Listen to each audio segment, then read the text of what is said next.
There has been some rumors about Sony launching a new camera soon called the FX3. Sony registered a new camera from their cinema lineup, and shortly afterwards rumors about the spec and pictures of it started to surface on the internet.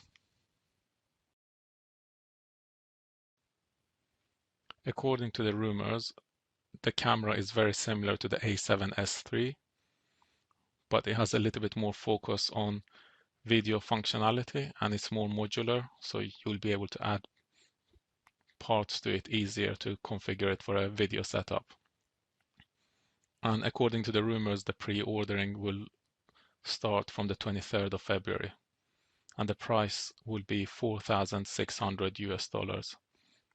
I came across two different rumors for the price in Europe, and one price was 4,500 and there was another price at 3,795 euros. I don't know whether it's the case that one of them doesn't have the value added tax on top of it, or whether you can actually purchase the camera in two different configurations. So one of them you might get it with some additional peripherals, such as the XLR adapter, and one of them might just be the camera itself without any additional equipment. So in terms of spec, the camera is supposed to have dual CF Express Type A card slots and support 4K video recording up to 120p, but not 8K video. And the 4K will be done at 10-bit 422 internally recording to the memory cards. And it's also going to support S-Cinetone. The camera also has active cooling, and if you look on the image here, on the left-hand side of the camera, you can see the heat outlet or the air outlet. And the leather part of the camera is only the right-hand side grip.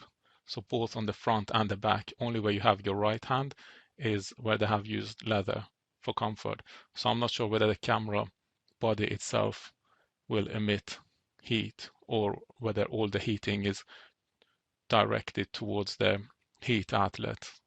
But from what was reported online, I think some people ran it for over 10 hours without the camera overheating, which is expected if it actually has a fan and it gets rid of the heat.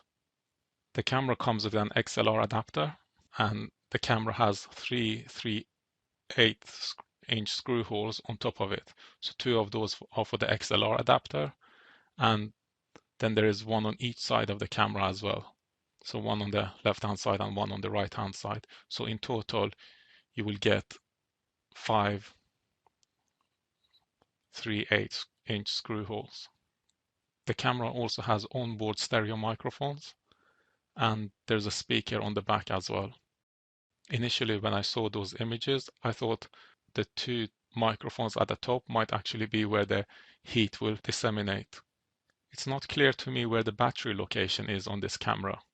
So if you look on the Canon C70, the battery location is at the back, and it would be quite easy to take out the battery, put in a new battery, or put a battery of a different size if you want it to last a longer time.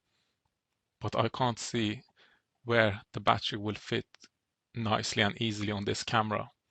Because if you're inserting the battery from the bottom of the camera, then that might conflict with you having your camera on a cage or on some sort of rig. So I'm curious to know where the battery actually fits. I'm not actually sure whether these rumors are any accurate. It could be that they're just made up. And I saw someone actually saying that the pictures of the camera is photoshopped, which I can't confirm or reject. And Sony could be distributing the rumors themselves. Even if you look at the images that have been distributed online, they're really low quality, which doesn't make sense because I think everyone's smartphone is quite high quality. So anyone taking a picture of those devices will have a higher resolution. So it could be either way. It might be distributed by Sony to drum up some hype, or it could actually be a genuine leak. But either way, it doesn't matter. From my understanding, the camera will be released very soon.